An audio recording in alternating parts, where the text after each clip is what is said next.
بسم اللہ الرحمن الرحیم۔ ناظرین و سامعین، السلام علیکم ورحمۃ اللہ وبرکاتہ۔ تجوید القرآن کے سلسلہ کے سبق نمبر 31 کے ساتھ آج ایک مرتبہ پھر آپ کی خدمت میں حاضر ہیں۔ آج انشاءاللہ تجوید کے قواعد کے سلسلے کے قاعدہ نمبر قاعدہ قلقلہ کے قاعدہ انشاءاللہ آپ کو بتایا جائے گا۔ تو قلقلہ کسے کہتے ہیں اور اس کے کتنے حروف ہیں، یہ ساری تفصیل آپ کو بتائی جائے گی اور اس کے پڑھنے کا کیا طریقہ ہے۔ تو چلیے اب ہم اپنے اصلی سبق کی طرف چلتے ہیں۔ اعوذ باللہ من الشیطان الرجیم، بسم اللہ الرحمن الرحیم۔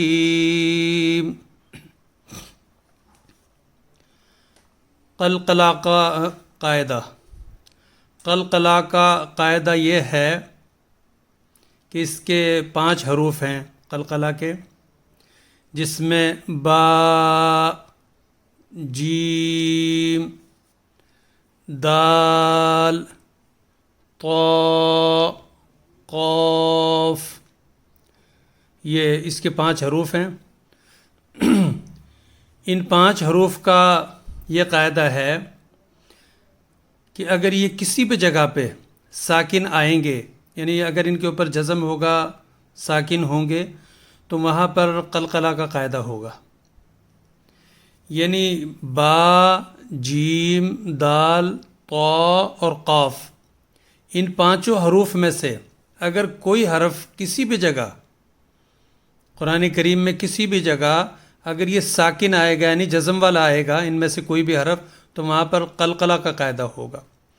اور قلقلہ کا جو قاعدہ ہے وہ یہ ہے کہ قلقلہ کے حروف میں سے جب بھی کوئی حرف ساکن یعنی جزم والا ہوگا تو وہاں پر قلقلہ ہوگا، یعنی قلقلہ کے ساکن حرف کو اس کے تلفظ کے ساتھ ادا کرنے کے بعد دوبارہ اسی حرف کی ہلکی سی آواز نکالیں گے، یا یوں سمجھ لیں کہ اس حرف پر مکمل سکون پڑھنے کے بجائے آدھی زبر مزید جو ہے نا وہ ہم پڑھیں گے۔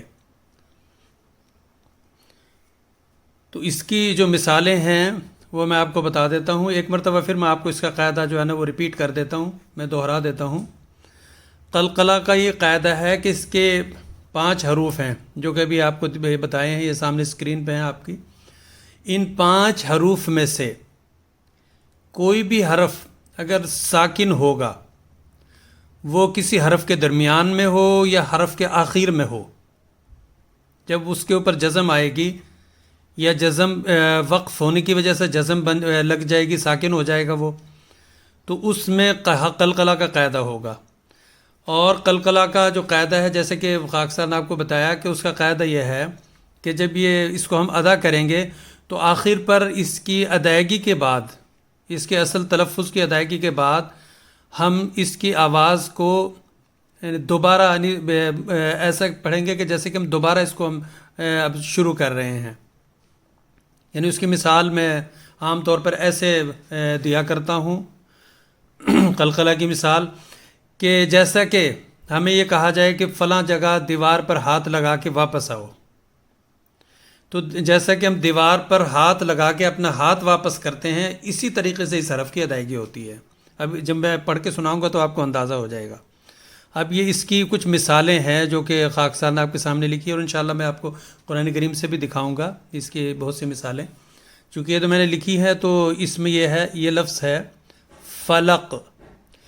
قاف جو ہے یہ قلقلہ کے حروف میں سے ایک حرف ہے، قلقلہ کے یہ قاف ہے، اور یہ یہاں پر جو ہے نا یہ کیا ہے، یہ ساکن ہے، فلق۔ اب یہ دیکھیں، اس کو جو ہم پڑھیں گے اصل لفظ ہے یہ فلق، فلق، لیکن جب ہم اس میں قلقلہ کریں گے اور اس کو ہم قلقلہ کے ساتھ پڑھیں گے تو کیسے پڑھیں گے؟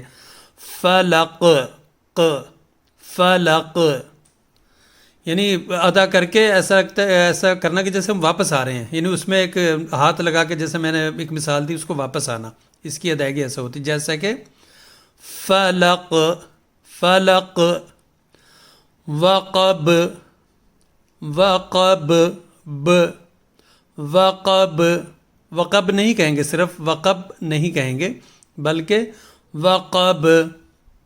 اب جیسے یہ ہے احد، احد د. اب جیسے کہ ایک لفظ ہے الحمد للہ رب العالمین، اب یہاں عالمین ایسے نہیں کہیں گے کیونکہ وہاں قلقلہ نہیں ہوتا. وہاں وہ نون کو صرف ہم ساکن کر دیں گے عالمین کے بجائے عالمین. لیکن یہاں جب ہم اس کو بولیں گے احد، احد د، آپ سمجھ رہے ہوں گے کہ کچھ مختلف ہے. احد. اب یہ ہے لہب، لہب لفظ ہے لیکن جب ہم اس کو قلقلہ کے ساتھ پڑھیں گے تو کیسے پڑھیں گے؟ لہب ب، لہب. آگے ایک مثال یہ ہے مسد، مسد، مسد. بہیج، بہیج، بہیج. وتب، حدید، حدید.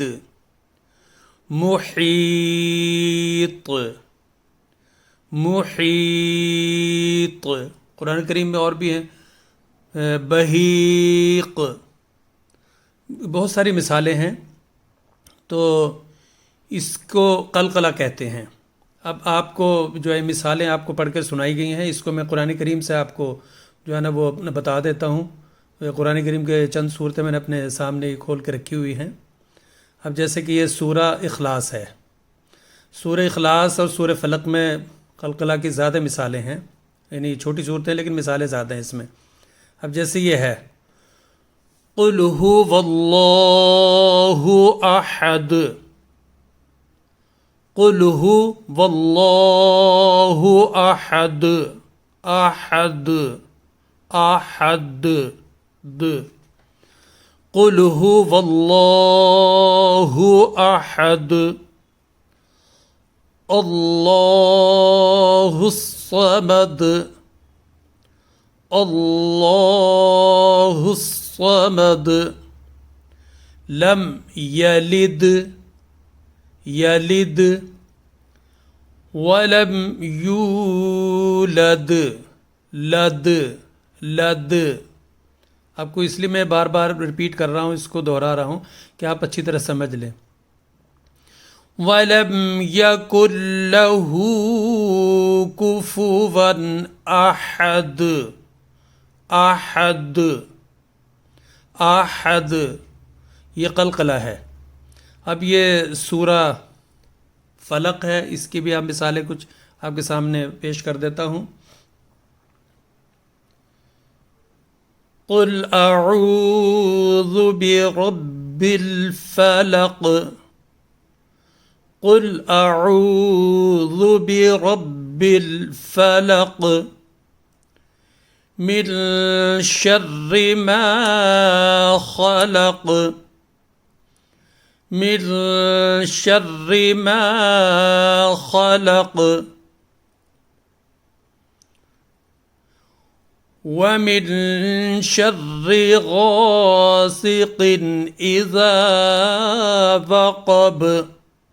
ابھی دیکھیں یا غاسق، اس میں کیا ہے؟ اظہار کا قاعدہ ہے. چونکہ اظہار کے 6 حروف میں سے حمزہ آ رہی ہیں تنوین کے بعد، تو یہاں اس کو ہم نہ غنہ کریں گے، ناک میں بھی نہیں لے جائیں گے، اور اس کو ہم کھینچیں گے بھی نہیں. قاف کو ہم جلدی بالکل صاف صاف پڑھیں گے. یہاں پر کیا ہے؟ یہاں اخفا کا قاعدہ ہو رہا ہے، جو کل اخفا کا قاعدہ آپ کو بتایا گیا تھا. وَمِن شَرِّ غَاسِقٍ إِذَا وَقَبَ، وَمِن شَرِّ غَاسِقٍ إِذَا وَقَبَ، وَمِن شَرِّ النَّفَّاثَاتِ فِي الْعُقَدِ، فِي الْعُقَدِ. وَمِن شَرِّ حَاسِدٍ إِذَا حَسَدَ. یہ قلقلہ کی جو ہے نا مثالیں میں آپ کو بتا رہا ہوں، لیکن جو حروف خاکسار نے جو یہ دو صورتیں آپ کے سامنے پڑھ کے سنائی ہیں، ان میں جہاں جہاں جو قاعدہ ہو رہا اس کی کوشش کی ہے کہ اس کے مطابق پڑھا جائے. جیسے کہ پہلے بتایا، اب یہ من جو ہے اس میں کیا قاعدہ ہو رہا کہ اس میں اخفا کا قاعدہ ہو رہا ہے، یہاں اظہار کا قاعدہ ہو رہا ہے، اس میں حرف مدہ کا قاعدہ ہو رہا ہے، یہاں پر بھی حرف مدہ کا ہے، اور یہاں پر یہ دو حرف اس میں حرکت کا قاعدہ ہے، اور با جو ہے چونکہ واو میں حرکت کا ہے لیکن وقف ہونے کی وجہ سے قاف اور با دونوں مل جاتے ہیں، اور پھر اس میں قلقلہ کا قاعدہ ہو رہا ہے. اب یہاں یہ اس میں واو میں حرکت ہے، اور من جو ہے اس میں آپ کو پتہ ہے کہ اس کے اندر کیا ہے، اس میں حرف ساکن ہے، اور شین آنے کی وجہ سے یہاں پر اخفا بھی ہوگا، کیونکہ نون ساکن کے بعد اخفا کے 15 حروف میں سے ایک حرف شین آ رہا تو یہاں اخفا ہوگا، اس کو ہم غنہ کے ساتھ ادا کریں گے. تو یہ ساری کی ساری جو مثالیں آپ کو بتائی ہیں تو اس لیے بتائی جا رہی ہیں کہ جب آپ نے پڑھنا ہے اس موقع پر، جب بھی آپ تلاوت کریں، کوئی زبانی صورت پڑھ رہے ہیں یا دیکھ کر پڑھ رہے ہیں، تو آپ کوشش کریں ان چیزوں کو مد نظر رکھتے ہوئے، ان قواعد کو، یہ جو باتیں اس میں تجوید القرآن کے لیسن میں بتائی جا رہی ہیں، ان کو سامنے رکھتے ہوئے آپ پڑھیں، تو انشاءاللہ آہستہ آہستہ آپ کو اس کی عادت ہو جائے گی. بے شک آپ تھوڑا پڑھیں، تھوڑی تلاوت کریں، لیکن صحیح تلفظ کے ساتھ کریں. اور جہاں آپ کو مشکل ہو تو اس کے بارے میں آپ پوچھ لیں. پوچھنے کا مطلب یہ کہ آپ بے شک لکھ دیں، پتہ کر دیں کہ ہاں یہ حرف کس طرح پڑھا جائے گا، نہیں سمجھ آ رہی. ویسے تو تقریباً کوشش کی جا رہی ہے کہ ساری باتیں آپ کو بتائی جا رہی ہیں. تو آج کا جو قاعدہ ہے وہ ہے قلقلہ کا قاعدہ. قلقلہ کے جیسے کہ پہلے بھی بتایا 5 حروف ہیں، با، جیم، دال، طا، قاف. یہ 5 حروف جب بھی ساکن آئیں گے کسی بھی جگہ، وہ حرف کے آخر میں آئے ساکن ہو رہے ہوں یا درمیان میں ہوں، تو اس جگہ پر قلقلہ ہوگا. تو قلقلہ جب ہوگا اس میں تو آپ نے کیا کرنا ہے کہ اس کو، جیسے کہ خاکسار نے آپ کے سامنے پڑھ کے سنائے کچھ مثالیں، اس طریقے سے پڑھنا ہے. میں زبانی ایک مرتبہ پھر بتا دیتا ہوں، جیسا کہ قُلْ هُوَ اللَّهُ احد. احد،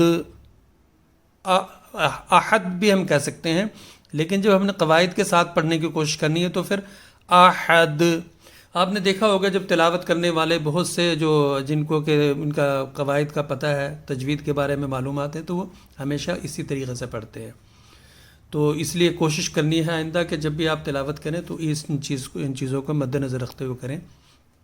تو آج کا جو سبق ہے وہ اتنا ہی انشاءاللہ.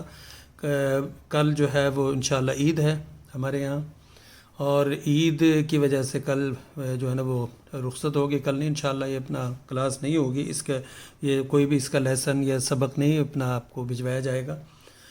تو خاکسار اپنی طرف سے بھی، اور چونکہ جن کا یہ چینل ہے خاکسار کی بیٹی ڈاکٹر نیہا نواب، ان کی طرف سے بھی آپ سب کو عید کی ایڈوانس مبارکباد پیش کرتا ہے.